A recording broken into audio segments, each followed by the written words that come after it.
안녕하세요. 오늘 사연 시청자 여러분, 오늘은 손자 보고 싶다며 친정엄마가 피땀 흘려 지어 보낸 한약을 변기통에 싹 버려버린 시어머니, 그걸 두 눈으로 지켜본 며느리의 이야기 지금 시작하겠습니다. 퇴근길 지하철 안에서 친정엄마한테 문자가 와 있었습니다. 딸, 한약 오늘 도착한다. 꼭 챙겨 먹어. 저는 문자를 읽으며 입꼬리가 올라가는 걸 참을 수 없었습니다. 관절염 때문에 손가락 마디마디가 퉁퉁 부어 있으면서도 식당 주방에서 새벽부터 밤까지 일하시는 엄마가 몇 달을 꼬깃꼬깃 모은 돈으로 지어 보내준 한약이었습니다. 결혼 3년 차 아이 소식이 없는 저를 위해 엄마가 직접 유명하다는 한의원을 수소문해서 지어 보내주신 거였죠. 현관 비밀번호를 누르고 문을 여는 순간 익숙하지 않은 구두 한 켤레가 신발장 앞에 놓여 있었습니다. 거실 소파에 권미자가 앉아 있었습니다. 권미자는 텔레비전을 보고 있다가 저와 눈이 마주치자 리모컨을 소파 위에 던지듯 내려놓고 벌떡 일어섰습니다. 왔어? 권미자의 목소리가 평소와 달랐습니다. 입꼬리가 아래로 축 처져 있었고 눈이 가늘게 찢어져 있었습니다. 어머님 오셨어요. 연락을 주시지. 저는 최대한 평온하게 인사를 건네며 주방 쪽으로 시선을 돌렸습니다. 식탁 위에 택배 상자가 찢긴 채 뒹굴고 있었습니다. 상자 안에 가지런히 담겨 있었을 한약 파우치들이 식탁 여기저기에 흩어져 있었고 포장지 조각이 바닥에까지 널브러져 있었습니다. 어머님, 이거 왜 이렇게... 이게 뭐냐고 물어봐야 되는 거 아니야? 권미자가 식탁 위에 흩어진 한약 파우치 하나를 집어들고 제 얼굴 앞에 흔들었습니다. 뭘 넣었는지도 모르는 이딴 걸 보내. 네 친정엄마가 무슨 한의사야? 식당에서 설거지하는 사람이 약을 지어보내? 어머님, 그게 아니라 한의원에서 정식으로 지어보낸 거예요. 엄마가 직접 가서 상담받고 처방받은 약이에요. 처방은 무슨 처방? 출처도 모르는 뗏물을 우리 민구한테 먹여서 씨를 말릴 작정이야? 권미자의 목소리가 거실 전체에 쩌렁쩌렁 울렸습니다. 저는 두 손을 꽉 쥐었습니다. 손톱이 손바닥에 파고드는 게 느껴졌지만 이를 악물고 참았습니다. 어머님, 이건 제가 먹는 약이에요. 민구 거 아니에요. 제 몸을 위해서 엄마가. 네 몸? 네 몸이 문제가 있으니까 3년이 되도록 애가 없는 거 아니야. 그 쓸모없는 몸뚱이에 이런 정체불명 약까지 들이부으면 어쩌자는 거야. 권미자가 식탁 위에 남아있던 한약 파우치 대여섯 개를 두 손으로 와락 쓸어 담았습니다. 어머님, 그거 놓으세요. 제발이요.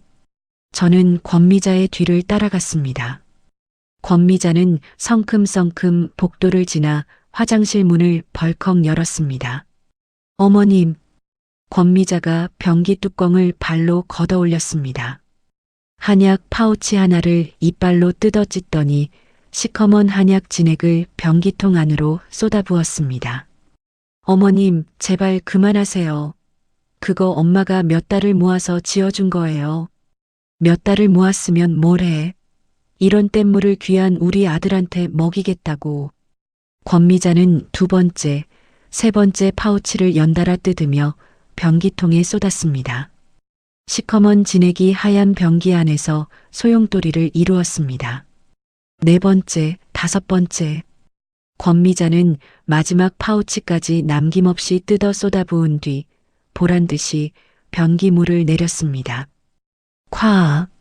수십만 원짜리 한약이 하얀 소용돌이 속으로 빨려 들어갔습니다.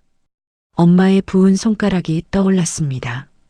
새벽 4시에 일어나 식당으로 나가시던 엄마의 뒷모습이 떠올랐습니다.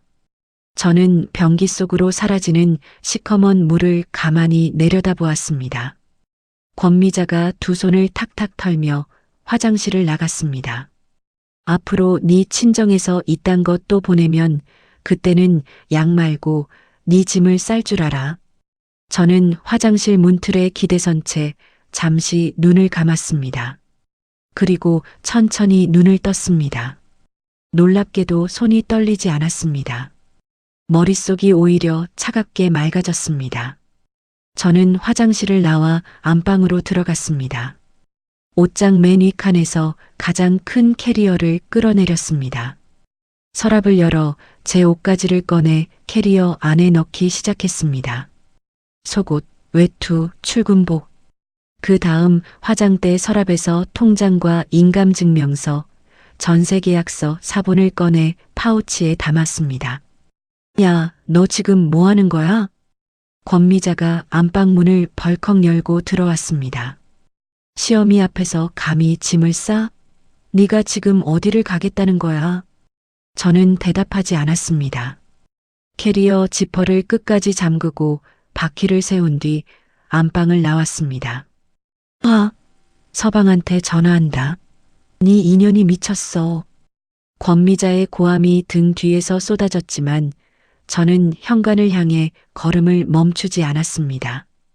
운동화 끈을 묶고 현관문 손잡이를 잡는 순간 문이 바깥에서 열렸습니다. 강민구였습니다. 넥타이를 풀다 말고 멈춰선 강민구의 시선이 제 손에 들린 캐리어, 바닥에 떨어진 한약 상자 잔에, 그리고 복도 끝에서 악을 쓰고 있는 권미자를 차례로 훑쳤습니다. 뭐야, 이게 무슨 상황이야? 민구야. 인연이 시어미한테 대들고 짐을 싸. 권미자가 강민구 뒤에서 제 팔을 가리키며 소리쳤습니다. 당신 엄마가 우리 엄마 보내준 한약을 전부 변기에 버렸어. 저는 낮고 또렷한 목소리로 말했습니다. 강민구가 한숨을 내쉬며 이마를 손으로 짚었습니다. 아, 그 한약 때문에 이러는 거야? 엄마가 좀 예민하신 거 알잖아. 손자가 보고 싶으시니까 속이 타서 그러시는 건데 내가 좀 참아야지. 그 한약 다시 지으면 되잖아. 어디 간다고 캐리어까지 끌고 나와? 강민구가 제 앞을 가로막고 섰습니다. 비켜. 야, 진정하고 들어가. 내가 엄마한테 말씀드릴 테니까. 비키라고 했어. 저는 캐리어를 놓고 두 손으로 강민구의 가슴팍을 밀었습니다. 강민구가 비틀거리며 반 발짝 뒤로 물러났습니다. 저는 그 틈을 놓치지 않고 캐리어를 끌며 현관문을 빠져나갔습니다. 쾅! 현관문이 닫히는 소리가 복도에 울렸습니다. 뒤에서 강민구가 제 이름을 부르는 소리가 들렸지만 저는 엘리베이터 버튼을 눌렀습니다. 엘리베이터 문이 열리고 저는 캐리어를 끌고 안으로 들어갔습니다. 1층에 내려서자마자 도로변으로 나가 손을 들어 택시를 잡았습니다. 캐리어를 트렁크에 싣고 뒷좌석에 올라타며 기사님께 친정 주소를 불렀습니다. 택시가 출발하고 아파트 단지가 뒤로 멀어졌습니다. 저는 핸드백에서 휴대폰을 꺼내 친정 엄마가 보낸 문자를 다시 열었습니다. 딸, 한약 오늘 도착한다. 꼭 챙겨 먹어. 저는 휴대폰을 가슴에 꼭 안고 차창 밖을 바라보았습니다. 시댁에 묶여있는 제 돈, 1원까지 전부 되찾아오겠다고 조용히 다짐했습니다. 택시가 시내를 빠져나가 친정 방향으로 접어들 무렵 휴대폰이 울렸습니다. 화면에 시어머니라는 글자가 떠 있었습니다. 저는 전화를 받기 전에 먼저 통화 녹음 기능을 켰습니다. 녹음 버튼이 빨갛게 깜빡이는 걸 확인한 뒤 수화기를 귀에 가져다 댔습니다. 여보세요. 야, 너 지금 당장 안 돌아와?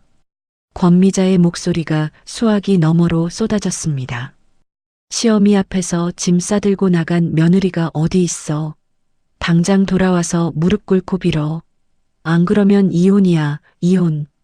어머님, 제가 뭘 잘못했는데요?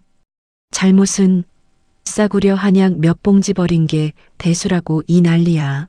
네 친정엄마가 설거지하다 주워온 약초로 끓인 그런 뗏물을 누가 먹어? 저는 이를 꽉 물었습니다. 턱 근육이 딱딱하게 굳는 게 느껴졌지만 목소리는 평온하게 유지했습니다. 어머님 말씀 잘 들었습니다. 저는 그 한마디만 남기고 전화를 끊었습니다. 녹음 파일이 저장된 것을 확인하고 휴대폰을 무릎 위에 내려놓았습니다. 그때 문자 알림이 떴습니다. 강민구였습니다. 내가 먼저 엄마한테 사과 안 하면 현관문 비밀번호 바꿀 거야. 짐도 못 가지러 와. 저는 문자 화면을 캡처했습니다. 날짜와 시간, 발신자 이름이 또렷하게 찍힌 캡처본을 확인하고 저는 휴대폰을 핸드백 안에 넣었습니다. 택시가 친정집 앞 골목에 멈춰 섰습니다. 트렁크에서 캐리어를 내리고 요금을 계산한 뒤 익숙한 대문 앞에 섰습니다. 초인종을 누르자 곧 안에서 발소리가 들렸습니다. 누구세요? 엄마 목소리였습니다. 엄마 나야. 대문이 열리고 엄마가 고개를 내밀었습니다. 엄마의 시선이 제 얼굴에서 캐리어로 내려갔습니다. 부은 손가락으로 앞치마를 움켜쥔 엄마의 얼굴이 순식간에 하얗게 질렸습니다. 얘야, 이게 무슨 일이야? 왜 짐을 들고 온 거야? 안에서 얘기할게요. 거실로 들어서자 아버지가 소파에서 신문을 읽고 계셨습니다. 안경 너머로 저를 본 아버지가 신문을 접으며 천천히 일어섰습니다. 아버지, 드릴 말씀이 있어요. 저는 소파 맞은편에 앉아 캐리어를 옆에 세워두고 오늘 있었던 일을 처음부터 말씀드렸습니다. 퇴근하고 돌아가니 시어머니가 와 계셨던 것, 식탁 위에 찢긴 택배 상자, 그리고 한약 파우치를 하나하나 뜯어 변기통에 쏟아부은 것까지 엄마가 두 손으로 가슴을 쳤습니다. 그 약을 변기에 버렸다고? 엄마의 눈에서 눈물이 뚝뚝 떨어졌습니다. 엄마는 앞치마 자락으로 얼굴을 감싸 쥐고 고개를 숙였습니다. 내가 얼마나 공들여 지은 약인데 4개월을 모았어. 새벽마다 손이 안 펴져도 꾹꾹 참고 일한 돈으로 지은 건데 그걸 변기통에. 엄마의 어깨가 들썩들썩 흔들렸습니다. 저는 엄마 옆으로 가서 등을 쓸어드렸습니다. 제 눈시울도 뜨거웠지만 이를 악물고 참았습니다. 아버지는 한마디도 하지 않고 가만히 앉아 계셨습니다.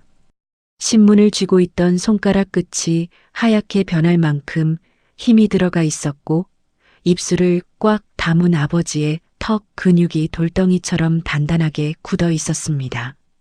아버지, 이것도 들어보세요.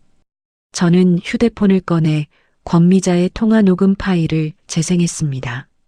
싸구려 한약 몇 봉지 버린 게 대수라고 이 난리야. 네 친정엄마가 설거지하다 주워온 약초로 끓인 그런 뗏물을 누가 먹어.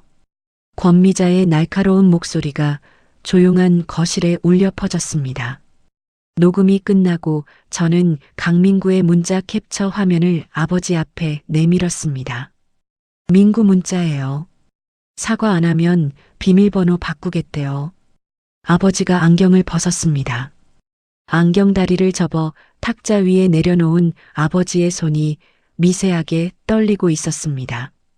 하지만 아버지의 목소리는 낮고 단단했습니다. 내일 아침 일찍 나가자. 아버지, 서류와 돈으로 확실하게 끝내자. 감정으로 싸우면 진다. 증거는 내가 다 가지고 있고 법은 우리 편이야.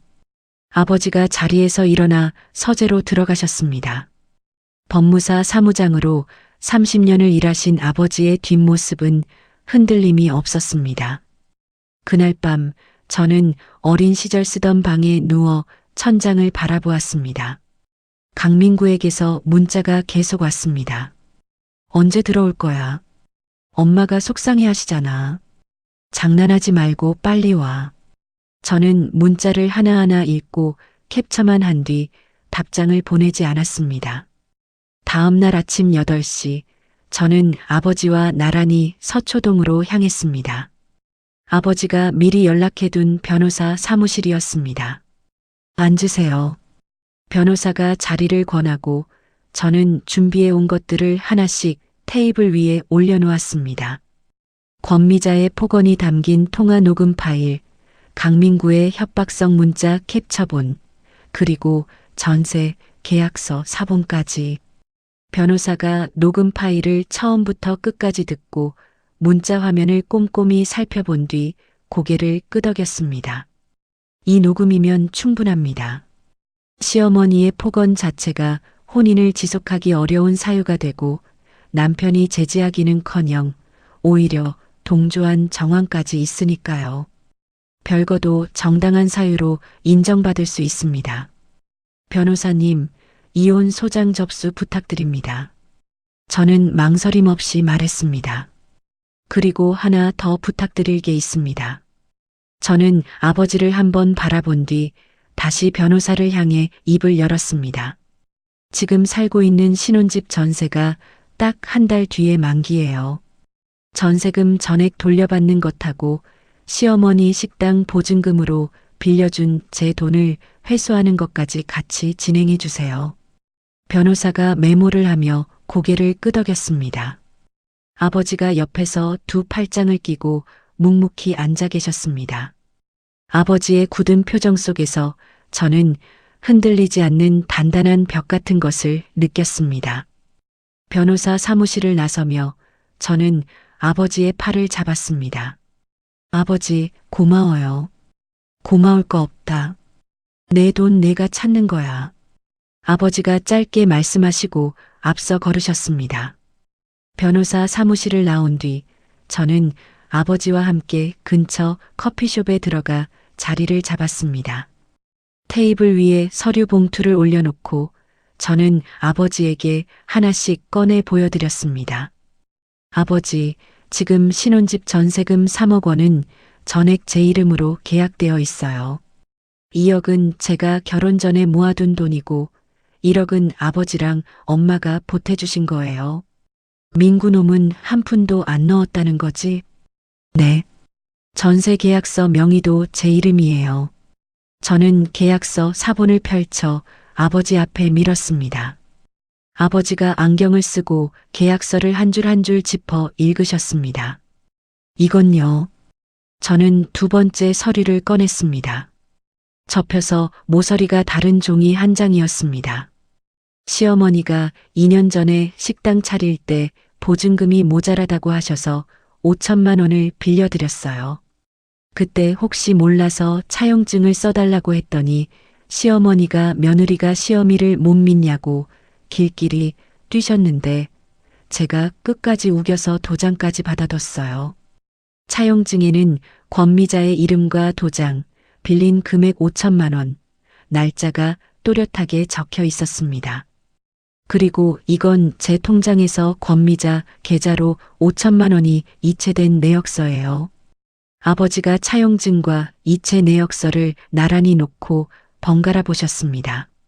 아버지의 입꼬리가 한쪽으로 실끈 올라갔습니다. 그놈이 제 돈 한 푼 없이 처갓집 돈으로 살림을 차리고 제 엄마한테 행패를 부렸단 말이지. 아버지가 커피잔을 내려놓으며 낮은 목소리로 말씀하셨습니다. 잔을 내려놓는 손에 힘이 들어가 커피가 찰랑 넘칠 뻔했습니다. 아버지, 전세 만기가 딱 한 달 남았어요. 알았다. 오늘 중으로 다 처리한다. 아버지는 곧바로 휴대폰을 꺼내 전세집 부동산 중개인에게 전화를 걸었습니다. 나 전세 계약건으로 전화했소. 임차인 딸 아버지요. 다음 달 만기인데 계약 연장 안 합니다. 보증금 전액 반환 받겠소. 전화를 끊은 아버지가 이어서 집주인에게도 직접 연락을 넣었습니다.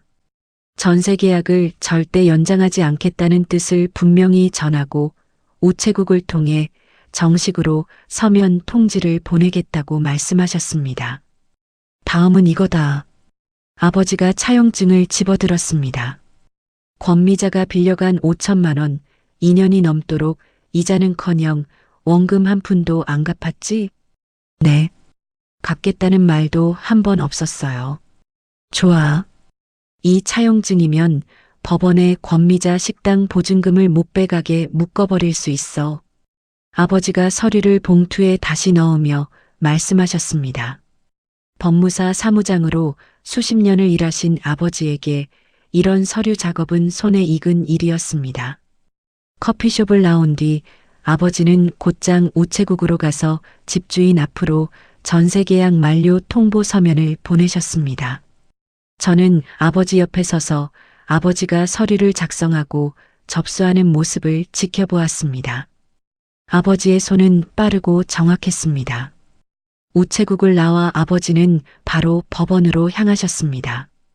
권미자가 갚지 않은 5천만 원 차용증을 근거로 권미자의 식당 보증금을 묶어버리는 신청서를 접수하셨습니다. 이게 접수되면 권미자는 식당 보증금을 함부로 빼지 못한다. 건물주도 권미자한테 보증금을 돌려줄 수 없어. 아버지가 법원 계단을 내려오며 담담하게 말씀하셨습니다. 며칠 안에 법원 결정이 나올 거다. 그때 권미자 식당으로 통지서가 갈 거야. 저는 고개를 끄덕이며 아버지와 나란히 걸었습니다. 전세금 3억 원의 반환 통보, 식당 보증금 5천만 원을 묶는 법원 신청까지 하루 만에 2개의 올가미가 시댁 모자의 목에 걸렸습니다. 그날 저녁 친정집으로 돌아온 저는 방에 들어가 캐리어를 열었습니다. 옷가지 사이에 끼워 가져온 우편물 뭉치를 꺼냈습니다. 가출하기 직전 강민구의 서재 서랍에서 몰래 빼내온 것들이었습니다. 저는 우편물을 하나씩 펼쳐 침대 위에 늘어놓았습니다. 제2금융권에서 날아온 대출 독촉장이 3통이었습니다. 연체 금액이 빨간 글씨로 찍혀 있었습니다. 그 옆에는 유흥업소 이름이 적힌 카드 결제 명세서가 4장 있었습니다. 한 달에 수십만 원씩, 많을 때는 100만 원이 넘는 금액이 유흥비로 빠져나가고 있었습니다. 강민구는 집에 생활비를 넣기는커녕 자기 월급을 전부 빚 갚는 데와 유흥비에 쏟아붓고 있었던 겁니다. 전세금도 식당 보증금도 생활비도 전부 제 돈이었습니다. 결혼 3년 동안 강민구가 이 집에 보탠 것은 단 한 푼도 없었습니다. 저는 대출 독촉장과 카드 명세서를 날짜 순으로 정리하고 휴대폰으로 한 장씩 촬영했습니다. 원본은 따로 파일 봉투에 넣어 밀봉했습니다. 이 서류들이 법정에서 어떤 무게를 가지게 될지 저는 알고 있었습니다. 정리를 마치고 휴대폰을 확인하니 강민구에게서 문자가 또 와 있었습니다. 야, 진짜 장난하냐? 언제 들어올 거야? 밥은 누가 해? 엄마 속이 뒤집어지셨어. 네가 사과하면 끝나는 건데 왜 이래? 저는 문자를 읽고 화면을 캡처한 뒤 휴대폰을 엎어 놓았습니다. 방 밖에서 엄마가 문을 살짝 열고 고개를 들이미셨습니다. 밥 먹자, 얘야. 네, 엄마.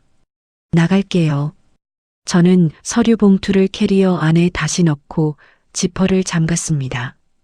법원의 결정문이 권미자의 식당에 도착하고 집주인의 퇴거 통보가 강민구에게 전달될 그날을 저는 조용히 기다리기로 했습니다.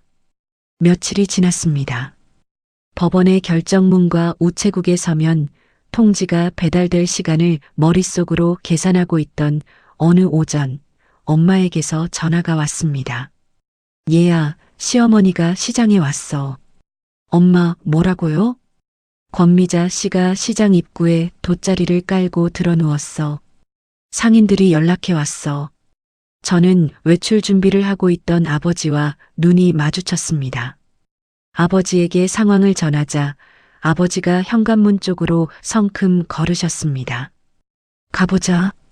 택시를 타고 시장 근처에 도착했을 때 시장 어귀에 사람들이 웅성웅성 모여 있는 게 보였습니다.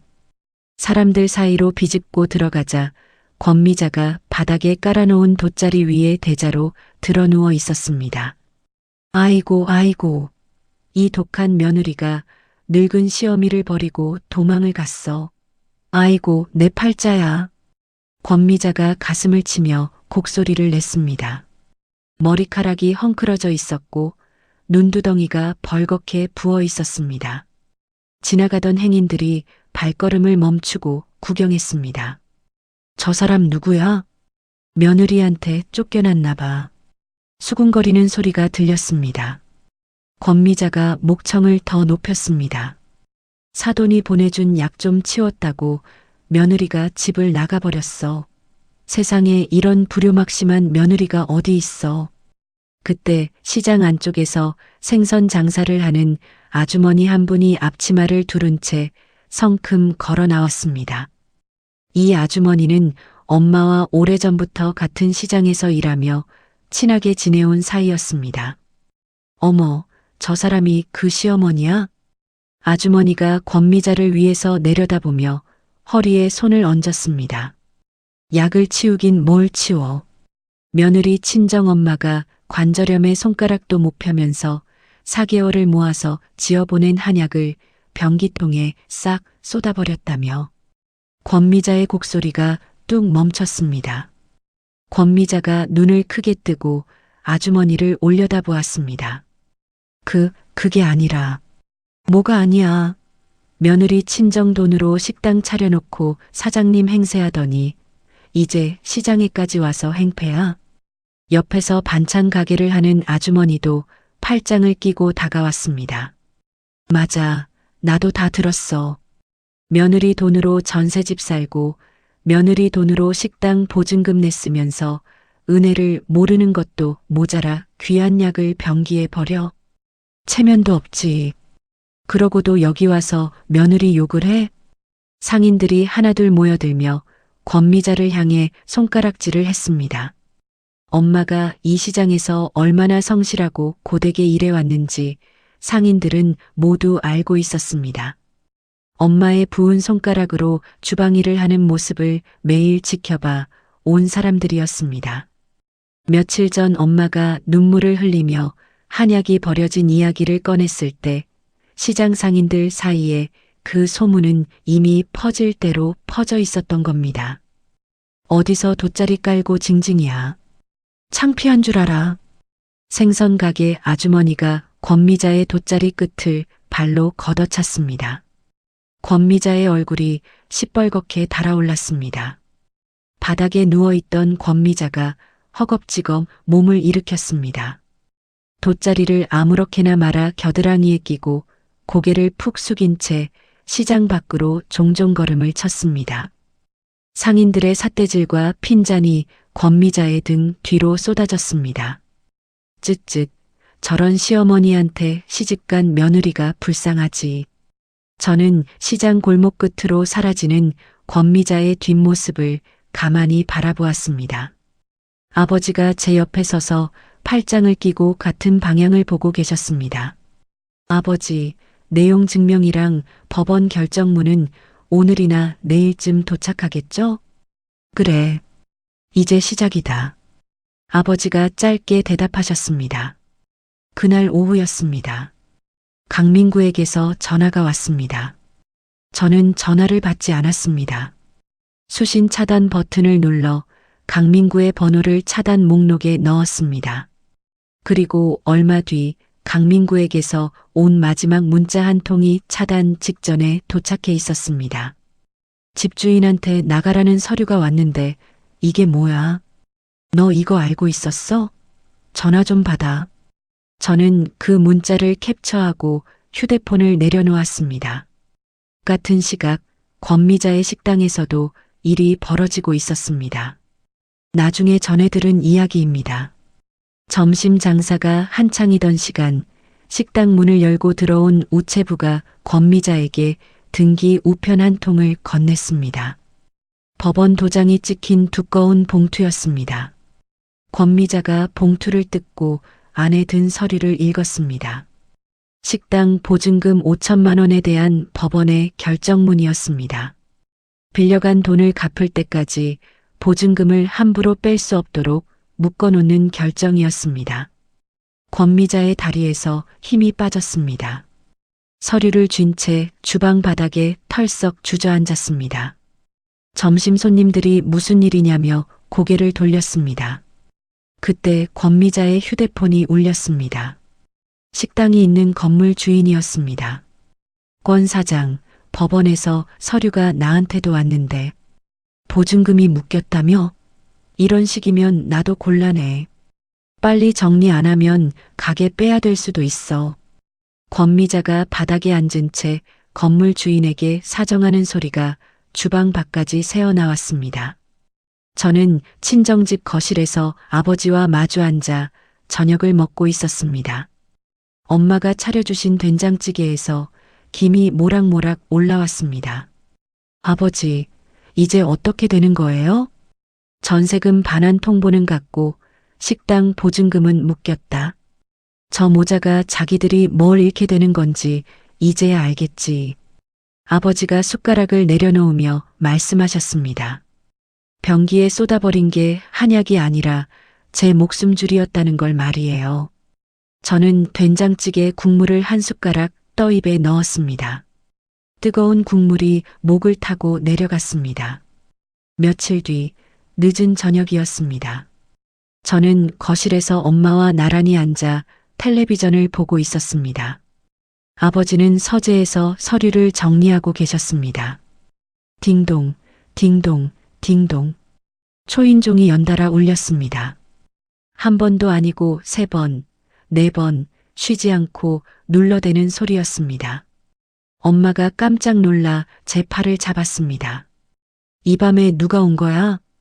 저는 거실벽에 붙어 있는 인터폰 화면을 켰습니다. 화면 속에 2사람이 보였습니다. 권미자와 강민구였습니다. 권미자는 대문 앞 바닥에 2 무릎을 꿇고 앉아 있었습니다. 며칠 사이에 얼굴이 반쪽이 난 것처럼 볼이 쑥 꺼져 있었고 머리카락은 기름기가 번질번질하게 엉겨붙어 있었습니다. 강민구도 권미자 옆에 나란히 무릎을 꿇고 있었습니다. 넥타이는 풀어 헤쳐져 있었고 양복 무릎에 먼지가 잔뜩 묻어 있었습니다. 사돈어른, 사돈어른, 문 좀 열어주세요. 권미자가 대문을 2 주먹으로 두드리며 울먹였습니다. 제가 잘못했어요. 한 번만 봐주세요. 사돈어른. 쿵쿵쿵 대문 두드리는 소리가 집안까지 울렸습니다. 서재에서 나온 아버지가 인터폰 화면을 한번 들여다보고 턱을 굳게 다물었습니다. 아버지, 제가 나갈게요. 아니다. 내가 나간다. 아버지가 현관에서 신발을 신고 대문 쪽으로 걸어 나가셨습니다. 저는 아버지 뒤를 따랐습니다. 아버지가 대문을 활짝 열었습니다. 대문 앞에 무릎 꿇고 있던 권미자와 강민구가 고개를 번쩍 들었습니다. 권미자의 눈이 퉁퉁 부어 있었고 콧물이 입가까지 흘러내려 있었습니다. 사돈어른. 권미자가 바닥에 이마를 박듯 엎드렸습니다. 제가 미쳤었어요. 제가 정신이 나가서 그 귀한 한약을 버렸어요. 제발 한 번만 용서해 주세요. 식당 보증금만 풀어주시면 무슨 짓이든 할게요. 아버지가 대문 앞에 우뚝 서서 권미자를 내려다보았습니다. 아버지의 눈빛이 한겨울 서리발처럼 차가웠습니다. 감히. 아버지의 목소리가 골목 전체에 쩌렁쩌렁 울렸습니다. 감히 내 딸한테 피눈물을 쏙 빼놓고 이 문턱을 넘으려고 안방에서 뼈 빠지게 일해서 지어보낸 약을 변기통에 쏟아붓고 내 딸 보고 뗏물이라고. 그때는 통이 컸는데 지금은 왜 바닥에 기어? 권미자가 고개를 더 깊이 숙이며 2 손을 비볐습니다. 사돈어른, 제가 천벌을 받아 마땅해요. 하지만 식당이 문을 닫게 생겼어요. 제발 가압류만 풀어주시면 약값은 10배로 갚을게요. 10배? 돈이 있어? 그 식당도 내 딸 돈으로 차린 거면서 무슨 돈이 있어서 10배를 갚아? 아버지가 한 발짝 앞으로 나서며 권미자를 내려다보았습니다. 내 딸 돈으로 전세 살고 내 딸 돈으로 식당 차리고 내 딸 돈으로 밥 먹고 살면서 은혜를 원수로 갚은 게 누구야? 그러고도 여기 와서 살려달라고? 강민구가 무릎걸음으로 제 앞까지 다가왔습니다. 강민구가 두 손을 뻗어 제 바짓가랑이를 잡으려 했습니다. 여보, 제발. 이사갈 보증금도 없어. 한 달 뒤면 진짜 길바닥에 나앉게 생겼단 말이야. 한 번만 기회를 줘. 저는 강민구의 손을 탁 쳐냈습니다. 강민구의 손이 허공을 짚으며 바닥에 짚혔습니다. 당신 엄마가 그날 변기통에 버린 거 있잖아. 저는 강민구의 눈을 똑바로 내려다보며 말했습니다. 그게 한약인 줄 알아? 아니야. 당신들 전셋집이랑 식당 목숨줄을 버린 거야. 당신 엄마가 직접 물 내려서. 강민구의 얼굴이 허옇게 질렸습니다. 입술이 파르르 떨렸지만 아무 말도 하지 못했습니다. 그때 골목 안쪽에서 이웃집 대문이 열리고 건너편 집에서도 사람들이 고개를 내밀었습니다. 늦은 시간에 울려 퍼지는 고함 소리와 곡소리에 동네 사람들이 하나둘 구경을 나온 것이었습니다. 저 집 아니야? 며느리 친정 돈 빼먹고 행패 부리던 시어머니. 맞아. 시장에서 돗자리 깔고 뒹굴던 사람. 어머, 여기까지 와서 저러고 있네. 수군거리는 소리가 골목을 타고 번졌습니다. 권미자가 고개를 돌려 이웃들의 시선과 마주쳤습니다. 권미자의 얼굴이 벌겋게 달아올랐다가 다시 하얗게 변했습니다. 아버지가 주머니에서 휴대폰을 꺼내셨습니다. 남의 집 대문 앞에서 밤중에 행패를 부려. 경찰 부른다. 아버지가 112를 눌렀습니다. 여기 주거지 앞에서 소란 피우는 사람들이 있는데요. 나가달라고 해도 안 갑니다. 네, 주소는. 아버지가 주소를 불러주는 동안 멀리서 경찰차 사이렌 소리가 희미하게 들려왔습니다. 사이렌 소리가 점점 가까워지자 권미자의 얼굴이 사색이 되었습니다. 아이고, 가자. 민구야, 빨리 가자. 권미자가 허둥지둥 바닥에서 일어섰습니다. 무릎에 묻은 먼지를 털겨를도 없이 강민구의 팔을 잡아 끌었습니다. 강민구도 비틀거리며 일어나 권미자를 부축하듯 안고 골목 밖으로 뛰기 시작했습니다. 저는 골목 끝으로 허겁지겁 사라지는 두 사람의 뒷모습을 가만히 지켜보았습니다. 권미자의 구두 한쪽이 벗겨진 채 대문 앞 바닥에 나뒹굴고 있었습니다. 쾅! 아버지가 대문을 힘껏 닫았습니다. 대문 닫히는 소리가 골목에 크게 울렸습니다. 저는 아버지와 함께 안으로 들어왔습니다. 거실에서 엄마가 두 손을 가슴에 모으고 서 계셨습니다. 갔어? 네, 엄마. 갔어요. 엄마가 긴 한숨을 내쉬셨습니다. 저는 엄마 옆에 앉아 엄마의 부은 손을 조심스럽게 잡았습니다. 아버지가 서재로 들어가시며 등 뒤로 한마디를 던지셨습니다. 이제 법원에서 만나자고 해라. 친정집에서 쫓겨나고 며칠이 지났습니다. 변호사 사무실에서 전화가 왔습니다. 강민구 씨 측에서 반소장을 접수했습니다. 부본이 도착했으니 사무실로 한번 와주시겠어요? 저는 아버지와 함께 서초동 변호사 사무실을 다시 찾았습니다. 변호사가 테이블 위에 서류 한 묶음을 펼쳐 놓았습니다. 강민구 씨가 변호사를 선임했습니다. 전세금 3억 원 중 절반인 1억 5천만 원을 자기 몫으로 달라는 내용이에요. 저는 서류를 집어들고 읽었습니다. 강민구의 주장은 이랬습니다. 결혼 생활 동안 분리수거, 설거지, 청소기 돌리기 등 가사노동에 적극적으로 참여했으므로 전세금의 절반은 자신에게 돌아갈 몫이라는 것이었습니다. 저는 서류를 테이블 위에 도로 내려놓았습니다. 헛웃음이 나왔습니다. 분리수거요? 제가 10번을 시켜야 한 번 하던 사람이 분리수거를 했다고요? 아버지가 옆에서 서류를 훑어보시다가 안경을 벗으며 코웃음을 치셨습니다. 제 돈 한 푼 안 넣은 놈이 분리수거 몇 번 한 걸로 1억 5천을 달라고? 어디 해보자는 거지. 걱정 마세요. 충분히 막을 수 있습니다. 변호사가 차분하게 말했습니다. 다만 강민구 씨의 주장을 확실하게 꺾으려면 이쪽에서도 결정적인 증거를 내야 합니다. 혹시 강민구 씨의 금전 문제를 입증할 수 있는 자료가 더 있으신가요? 저는 핸드백에서 파일 봉투를 꺼내 테이블 위에 올려놓았습니다. 봉투를 열어 안에 든 서류들을 하나씩 꺼냈습니다. 이건 강민구 앞으로 온 대출 독촉장이에요. 3건이요. 연체된 금액이 여기 빨간 글씨로 찍혀 있습니다. 변호사가 독촉장을 받아들고 금액을 확인했습니다. 그리고 이건 카드 결제 명세서예요. 유흥업소에서 쓴 내역이 넉 달치 있습니다. 한 달에 적게는 50만 원, 많을 때는 100만 원이 넘어요. 변호사의 눈이 명세서 위를 빠르게 훑었습니다. 변호사가 고개를 끄덕이며 서류를 가지런히 정리했습니다. 이 정도면 됩니다. 강민구 씨가 부부 공동생활에 필요한 돈을 유흥과 빚에 쏟아부었다는 게 명백하게 드러나니까요.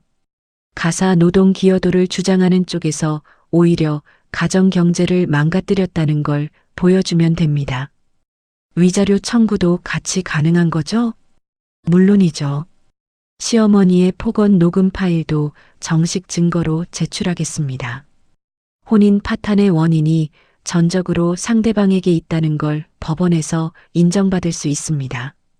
저는 고개를 끄덕이고 변호사에게 모든 서류를 맡겼습니다. 변호사 사무실을 나서며 아버지가 제 어깨를 한번 두드리셨습니다. 잘했다. 그 서류들 빼내올 생각을 한 게 신의 한 수야. 가출하기 전에 서재 서랍을 열었는데 그게 눈에 들어왔어요. 그냥 가져온 건데 이렇게 쓸 줄은 몰랐어요. 아버지가 고개를 끄덕이시며 앞서 걸으셨습니다. 그 즈음 권미자의 식당에서는 더 큰 일이 벌어지고 있었습니다. 보증금이 묶인 채 한 달이 넘도록 밀린 월세를 내지 못하자 건물주가 최후 통첩을 했다는 소식이 들려왔습니다. 결국 권미자는 식당 문을 닫았습니다. 주방 집기와 식탁 의자를 중고로 팔아봤지만 푼돈밖에 안 됐다는 이야기였습니다.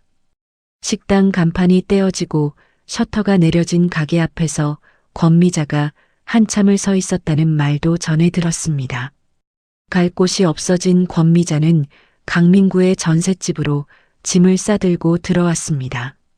하지만 그 전셋집도 만기가 코앞이었습니다. 이미 전세금 반환 통보가 나간 상태에서 두 모자는 며칠 뒤면 나가야 하는 집에서 이삿짐을 싸야 할 처지였습니다. 동네 지인을 통해 전해 들은 두 모자의 근황은 처참했습니다.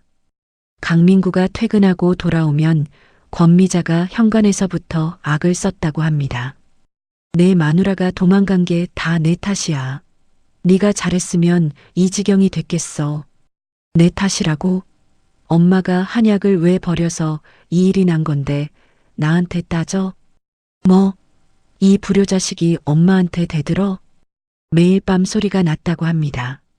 냄비 뚜껑이 바닥에 떨어지는 소리, 문이 쾅쾅 닫히는 소리, 서로 누구 탓이냐며 삿대질을 하고 고함을 질러대는 소리가 복도까지 새어나와 이웃들이 혀를 찼다고 합니다. 저는 그 소식을 듣고도 마음이 흔들리지 않았습니다. 거실에서 엄마가 끓여주신 보리차를 마시며 휴대폰을 확인했습니다. 강민구의 번호는 이미 차단한 지 오래였습니다. 차단 목록에 쌓인 부재중 전화 기록만 26건이었습니다. 재판 날짜 잡혔다. 서재에서 나온 아버지가 달력을 가리키며 말씀하셨습니다. 3주 뒤야. 변호사가 서류 준비 다 끝냈다고 연락 왔다. 저는 달력에 적힌 날짜를 바라보았습니다. 보리찻잔을 내려놓고 자리에서 일어섰습니다. 아버지, 이제 끝내러 갑시다. 재판 당일 아침, 저는 거울 앞에서 단정하게 머리를 묶고 깔끔한 정장을 입었습니다. 아버지도 양복을 갖춰 입고 현관에서 기다리고 계셨습니다.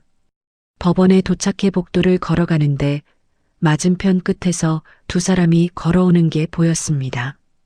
강민구와 권미자였습니다. 며칠 사이 강민구의 광대뼈가 도드라질 만큼 볼이 꺼져 있었고 양복 어깨 부분이 헐렁하게 떠 있었습니다. 권미자는 옆에서 강민구의 팔을 붙잡고 종종 걸음을 치고 있었는데 파마머리가 절반쯤 풀려서 축 늘어져 있었습니다. 강민구와 눈이 마주쳤습니다. 강민구가 입술을 달싹거리며 뭔가를 말하려 했지만 저는 시선을 거두고 아버지와 함께 법정 안으로 들어갔습니다. 재판이 시작되었습니다. 강민구 측 변호사가 먼저 입을 열었습니다. 피고 강민구는 결혼 생활 3년 동안 분리수거, 설거지, 청소 등 가사 노동에 성실히 참여하며 가정에 기여했습니다. 따라서 혼인 기간 중 유지된 전세금에 대해 정당한 분할을 요청합니다. 강민구의 변호사가 서류를 들어 올리며 말을 이었습니다. 피고는 가사 노동 기여도에 근거하여 전세금 3억 원 중 1억 5천만 원의 분할을 청구합니다. 판사가 서류를 받아 넘겨보다가 고개를 한번 갸웃했습니다. 이어서 제 변호사가 자리에서 일어났습니다. 재판장님, 원고 측에서 제출할 증거가 있습니다. 제 변호사가 서류 묶음을 판사에게 올렸습니다. 먼저 전세금 3억 원의 출처입니다. 2억 원은 원고가 결혼 전에 적립한 예금에서 출금한 내역이며 나머지 1억 원은 원고의 친정 부모가 지원한 금액입니다. 전세 계약서 명의도 원고 단독 명의입니다. 피고 강민구가 전세금에 넣은 돈은 단 1원도 없습니다. 판사가 계약서와 통장 내역을 나란히 놓고 대조하며 읽었습니다. 다음으로 피고의 금전 사용 내역입니다. 변호사가 두 번째 서류 묶음을 올렸습니다. 피고 강민구 앞으로 발급된 대출 독촉장 3건과 유흥업소 카드 결제 명세서 4개월치입니다. 피고는 가정에 생활비를 넣지 않았을 뿐 아니라 본인 수입 전액을 개인 빚 상환과 유흥비에 사용했습니다. 판사가 명세서를 한 장씩 넘겨보았습니다. 법정안이 조용해졌습니다. 강민구가 고개를 푹 숙이고 두 손으로 무릎을 꽉 쥐었습니다. 마지막으로 혼인 파탄의 직접적인 원인이 된 증거를 제출합니다. 변호사가 녹음 파일 재생을 요청했습니다. 법정 스피커에서 권미자의 목소리가 흘러나왔습니다. 싸구려 한약 몇 봉지 버린 게 대수라고 이 난리야. 네 친정엄마가 설거지하다 주워온 약초로 끓인 그런 뗏물을 누가 먹어. 당장 무릎 꿇고 빌어. 안 그러면 이혼이야, 이혼. 녹음이 재생되는 동안 방청석에 앉아있던 권미자가 고개를 떨구었습니다. 두 손으로 얼굴을 감싸 쥐고 어깨를 움츠렸습니다. 녹음이 끝나고 판사가 안경을 고쳤으며 강민구 측을 바라보았습니다. 피고 측에서 주장하는 가사 노동 기여도에 대해 구체적인 입증 자료가 있습니까? 강민구의 변호사가 자리에서 일어났지만 손에 들린 것은 아무것도 없었습니다. 피고 본인의 진술로 가름하고자 합니다. 진술만으로는 부족합니다. 판사가 서류를 내려놓으며 말했습니다. 피고의 가사 노동 기여도 주장은 받아들이기 어렵습니다. 오히려 제출된 증거에 따르면 피고는 부부 공동생활에 필요한 비용을 부담하지 않았을 뿐 아니라 개인적인 지출로 가정 경제에 부정적인 영향을 끼친 것으로 판단됩니다. 판사가 잠시 서류를 정리한 뒤 판결을 내렸습니다. 원고와 피고의 이혼을 인정합니다. 전세금 3억 원은 전액 원고의 혼전 자산 및 친정 지원금으로 형성된 것이므로 분할 대상에 해당하지 않습니다. 피고 강민구는 원고에게 위자료 3천만 원을 지급하십시오. 강민구의 고개가 더 깊이 꺾였습니다. 두 손으로 얼굴을 감싸 쥐고 이마를 앞 테이블에 박듯 숙였습니다. 방청석에서 권미자가 바닥에 주저앉았습니다. 권미자의 입에서 신음 같은 울음이 새어나왔습니다. 아이고 아이고. 아들의 전세금 분할이 무산되고 위자료 3천만 원까지 물게 된 현실이 권미자의 어깨를 짓눌렀습니다. 재판이 끝나고 저는 변호사에게 미리 준비해둔 서류를 건넸습니다. 권미자에게 빌려준 5천만 원 차용증을 근거로 한 별도의 소송에서 이미 승소 판결이 나와 있었습니다. 가압류로 묶어두었던 권미자의 식당 보증금 5천만 원을 합법적으로 회수하는 마지막 절차였습니다. 이것까지 처리되면 끝입니다. 변호사가 서류를 받아들며 말했습니다. 저는 고개를 끄덕였습니다. 법정을 나서는데 복도 의자에 강민구와 권미자가 나란히 앉아 있었습니다. 강민구가 두 손으로 머리카락을 쥐어뜯고 있었고 권미자가 그 옆에서 강민구의 등을 때리며 소리를 질렀습니다. 네가 마누라 하나 제대로 잡았으면 이 꼴이 났겠어. 이 못난 놈아. 엄마가 한약을 왜 버렸는데? 엄마 때문에 다 틀어진 거잖아. 두 사람의 원망 섞인 고함이 복도에 울려 퍼졌습니다. 저는 걸음을 멈추지 않았습니다. 아버지가 제 옆에서 나란히 걸으셨습니다. 저는 아버지의 팔짱을 끼고 법원 현관문을 나섰습니다. 바깥에 햇살이 내리쬐고 있었습니다. 전세 계약 만료일 저는 집주인에게서 전화를 받았습니다. 전세금 3억 원 오늘 중으로 입금해 드리겠습니다. 계좌번호 확인 좀 부탁드립니다.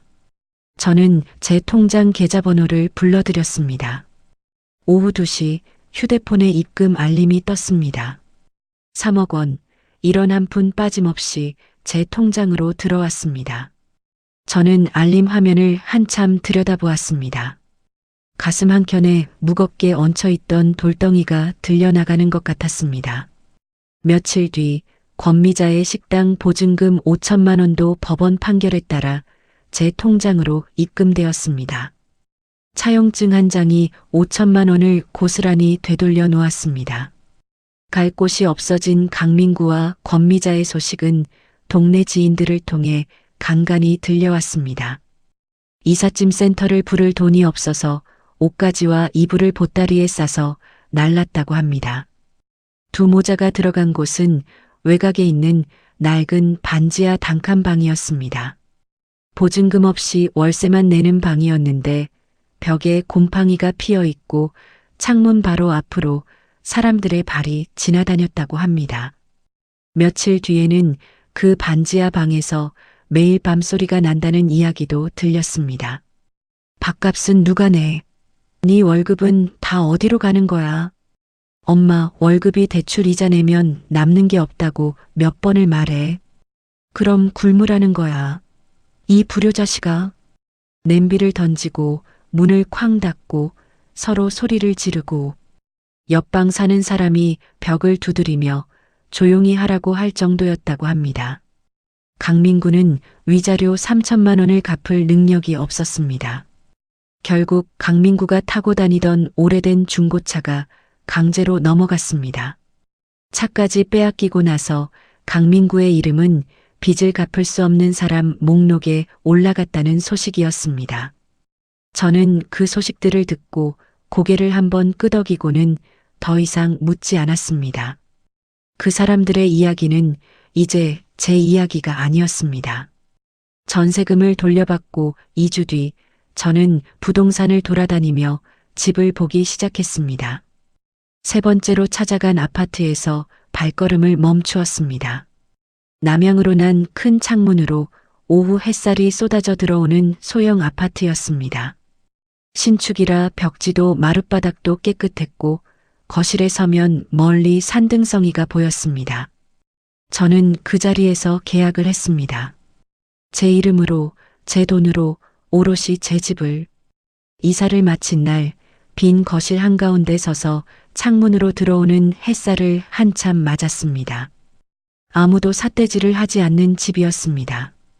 아무도 소리를 지르지 않는 집이었습니다. 햇살이 맨발 위로 따뜻하게 내려앉았습니다. 직장에서도 달라졌습니다.